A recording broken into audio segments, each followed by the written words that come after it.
Hola guys and girls, and welcome to ICBA Week 9. The Borussia Donphan are up versus the Reno Acerola, coached by none other than SpanicAtTheDisco. And before we go into everything, basically, like you can see, the game is on Showdown. We had very big troubles finding a time, and it was very early actually clear that he would have to play on Showdown.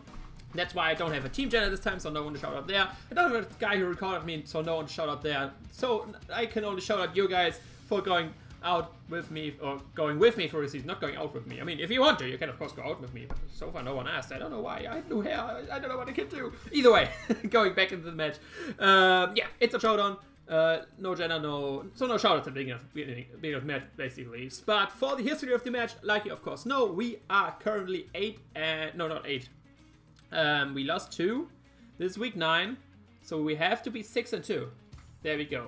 6 and 2 is our record, and he, of course, on the other side is 5 and 3 currently. So he's only one win less than we have. And this game is important for us because going into the second of last week, this is week 9, 10 weeks total, then it's playoffs. We are actually guaranteed for playoffs, but we still need this win if we want to have one game less in the playoffs. I told you already in Team Builder, I will explain the whole playoff system more right here. Basically, it's pretty easy if you just think about it a bit more. The top 3 out of each conference, they get through, and the 4th and 5th spot have to play for the next spot in the playoffs, basically. So 4 out of each conference come into the playoffs. They play for conference championship, and in the end you have like the overall championship. So if we end up in the top 3 spots, not 4 and 5, we have a game less. We don't have to qualify for playoffs, basically. We are already in that. Yeah, we are guaranteed top 5 already, but if we win this, we are guaranteed top 3, and that means we have one game less, so very important match for me. And of course, Spanic over here is not guaranteed into playoffs yet at all. He is 5 and 3, still fighting with some other guys for playoff spots, so it's gonna be still a decently important match for him, and of course decently important match for me as well. But looking at team preview, if you want to know more about my team, yesterday, or not, 2 days ago actually, I uploaded Team Builder. I'm 1 day late, I know, I'm sorry guys, I'm terrible currently, but there will be a channel update either way regarding this stuff. But looking at my team Builder yesterday, you can look at all the detail for all the, don't have time for that. We have physically defensive Rockingham Skarmory, specially, or mixed basically, mixed life or Blaziken, more specially orientated, specially defensive Roserade. Then we got a physically defensive Milotic, Choice Scarf Diggersby, and a Ghost UMZ for attacks Latios. Of course with Shadow Ball, otherwise Ghost UMZ wouldn't make sense. Next up, looking at my opponent's team, he brought the Electros, the Arcanine, the Hydreigon, the Kangaskhan, the Mantine, and the Mega Metagross. Not too many surprises. The 2 things I am surprised about is the Kangaskhan, that it's here, and basically that not the Landorus or the Terrakion is here. That makes the job for my Skarmory way easier. Skarmory only has one job, that is walling the Metagross. Potentially Kangaskhan as well, but mainly the Metagross. There's no Terrakion, no Landorus with Precious as well. Milotic has a way easier time because the Landorus is not there. It still walls the Hydreigon, of course, but Roserade can kind of do the job as well if he doesn't go Fire Blast, so they can split the job between the 2. And of course, we brought Electros, that's the only reason I brought Roserade. And yeah, basically the only thing I have to hit the Focus Blast versus is the Hydreigon mainly, and of course versus the Arcanine as well. It would be lovely. And kind of the Kangaskhan, I guess, but Kangaskhan, depending if it's offensive, I probably can just Fire Blast that guy. But yeah, that's basically all with team preview. Looking at leads, I decide actually to lead with my Roserade right here, because the most likely lead I see on his part is either the Hydreigon if it's Scarf, or just with the Electros, because both could guarantee momentum with either Volt Switch, U-Turn, or even U-Turn on Electros as well. And Roserade can deal with them both.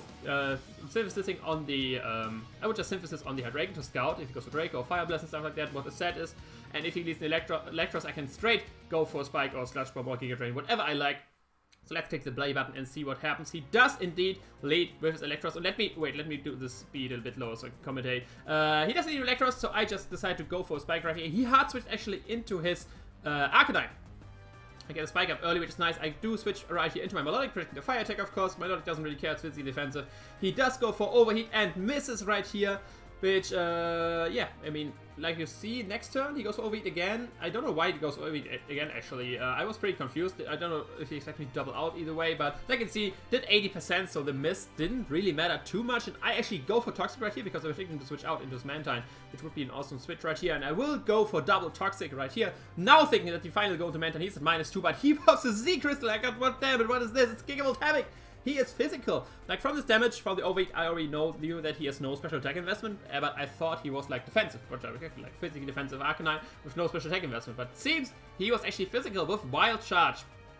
But yeah, thankfully, because of his death, my logic hangs through with sliver of health. I'm still alive, and like I already said, I do go for double toxic. So in the end, the miss didn't really matter, because if he would have hit, I would go for toxic. He goes for wild charge the turn after, and basically I would have switched out a turn earlier, and he would have had less toxic damage on him actually. But yeah, I switch out right here into my German wings right here because it takes wild charges, take overheat, take everything basically this Arcanine wants to do, and I am free to fire off a Psychic right here because I do not want to go for the Ice Beam because Life Expression is the Mantine. I don't want to go for anything. Basically, Psychic was the best middle ground play. I don't think he would go into Hydreigon on Latios on the potential Draco or stuff like that.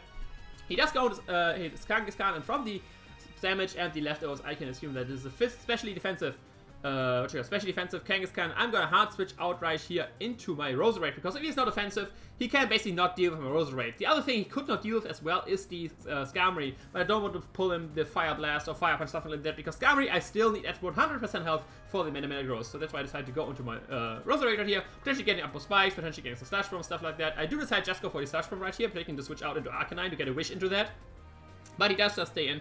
Get the Wish on himself, he does for EQ, which it seems to be the best he has to hit me, and like you can see that does only a little bit, only 34% with Black Slash and Synthesis. I'm not worried about anything. I just go second Slash Bomb right here, basically fishing for the poison, because I can get spikes up every time, and he goes such as another Earthquake. I get the poison actually, which is very nice on my part. Had to go for 2, got 1 poison, so decent luck on my part, and here I just go for Synthesis to get a good amount of health back again, and he does go into the Mega Metagross. I'm back at full health together with Black Slash, and of course, we'll switch out into my Skarmory right here, because it's, like I said, my dedicated switch in into this Mega Metagross. He does Mega Evolve, of course, and goes for the Zen Headbutt right here, which was to be predicted versus my Roserade, and I do just go for the Roost right here, because I know he has Thunder Punch, and if he has Thunder Punch, he actually can 2-hit KO me from this range. Now, it is a roll 2-hit KO me, but seeing that he saw that I have Roost, I will actually predict him to switch out and go for the Stealth Rock, predicting to switch out into something, and finally getting my rocks up. Pressing the Arcanine, pressing the Mantine. He does go into the Mantine right here, the Arcanine, and I do switch out once again into my Latios because that basically doesn't care what this Arcanine wants to do. My Latios, of course, is way too low to switch in. Just goes for Overheat, does a good amount of damage, but he still is close to being dead, and I just fire off another Psychic right here. I think I go for Ice Beam right here, taking the Hydreigon, because last time I did go for Psychic, but it does stay in, goes for Extreme, focus on good damage, but Ice Beam plus Toxic still does kill the Arcanine, and the Arcanine is down, where we are at 6 and 5 in this match.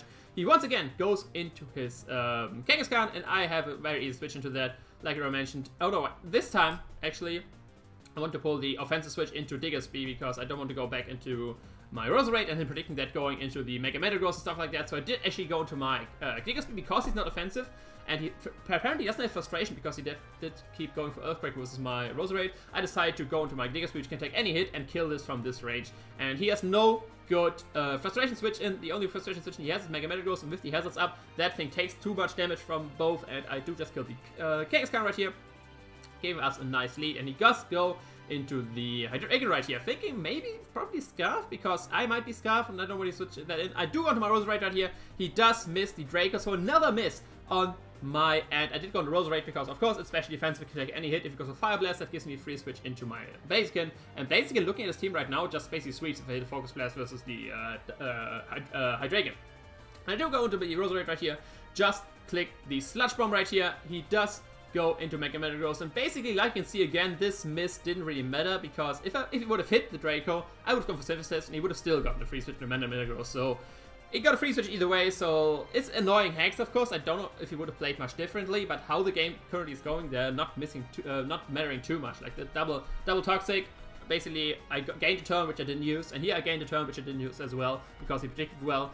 But either way, I'm going to not switch out this time, because my Skarmory is actually in range of 2 Thunder Punches, so I predict him to go Thunder Punch right here. Let's go for Giga Drain, because Sludge Bomb, of course, does nothing, and I want some chip damage on him. Now he is close to being in Rock's range, and this time I am going to pull the double into Skarmory, because now he dies to 2 Rocky Helmet switch-ins, so whatever he does, he is dead, and I don't have to worry about him anymore. He actually does go for the Meteor Mash, and yeah, I basically catch him on 2 predictions in a row right here, and here he does go for Roost. He will die to Rocky Helmet. If he would have switched out, he would have died to Hazards. He potentially might have switched out into the Mantine to defog at some point, but Skarmory always kills him with Rocky Helmet at that range. He does go into the Electros right here, and once again, Roserade is my switching, just goes Thunderbolt, does of course nothing. And I just keep clicking Slash Bomb right here, getting damage on his team, potentially getting a poison on this. This time actually gonna get it on the first Slash Bomb. So yeah, I'm definitely lucky on this part. He goes for Knockoff right here, gets rid of my Black Slash, but that just means I have the Synthesis right here, which I will do. And he switches out into his Mantine. And the only reason you switch into Mantine right here is to defog. So I'm actually gonna hard switch into my Latios, because that can kill him with Thunderbolt, that can kill him with a lot of stuff. I didn't want to hard switch into my Blaziken just on the off chance that he goes for Scald, because Blaziken, like I said, would sweep right here, and everybody could defog. That of course would have been a better switch, but in case, just in case he goes for like Air/Scald, I didn't want to go hard into Blaziken and basically get that thing down, not having enough life up hits left for the rest of the team, because I could live in Air/, I could live with Scald. I mean, barring he's like offensive, but who runs offensive Mantine? But yeah, I want to have enough life up hits guaranteed for the rest of his team. I do just, that's why I go into my Latios, and I can kill him right here with the Thunderbolt. Nothing to worry about there. He does switch out into his Electros, and I hit the not super effective Thunderbolt, of course, with that thing, but because of the poison I got, he is now in range of Psychic, and I will just hit him up with that, not predicting the Hydreigon to come in, and we are up ahead 6-2, looking very nice in this game so far. He does go to Hydreigon. Once again, I am going to switch in my Roserade. There's a decent amount of health, can still take any hit, and I'm thinking this is a Choice Scarf, basically Choice Scarf, what you call it? Choice Scarf Hydreigon, that's what I thought. That's why I'm going to switch out right here on the Fire Blast into my Blaziken, actually playing a bit risky right here, but he does actually go for now Fire Blast. If he would have gone for Draco Meteor, that had a chance to kill me, but I did not thought he would go for Draco Meteor at all right there, because Fire Blast already kills me. Dark Pulse would kill me as well, which of course Blaziken resists. So I feel comfortable switching that in, and now I will protect Scouting if he's actually Scarf, if he goes for another Fire Blast, if he goes for something else. He is Scarf, confirmed with that Fire Blast, so I get a Speed Boost right here.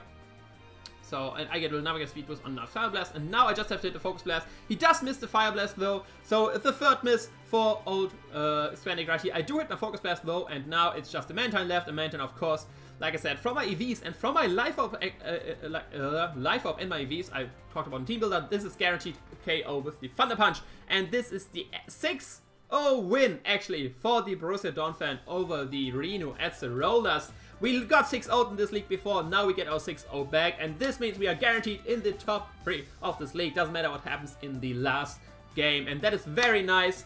Blaziken did a lot of work, Roserade did a lot of work. I got a fair amount of hacks, I gotta say, like I got poisons, I got misses, and I hit my Focus Blast. I call Focus Blast hacks, basically, and on how it works. You all know how it works. The misses don't really matter, like the Fire Blast miss, if he would have hit, still everything would have died. If I hit the Focus Blast, I did hit the Focus Blast, so I could have taken the Focus Blast, he died.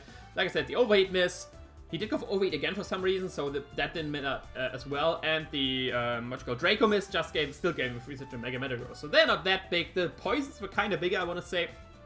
But either way, let me know what you thought about that match in the comments. Of course, it's a huge win. It's the biggest win you can get.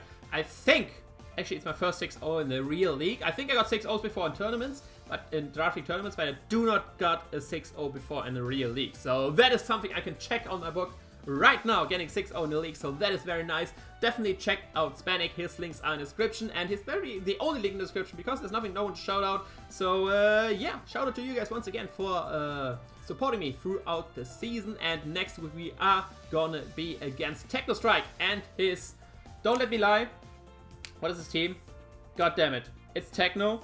He has, what you call it, he has a friendly team, he has a Darkrai. I know that, but spoilers, by the way, for Team Builder next week. But what's his team name?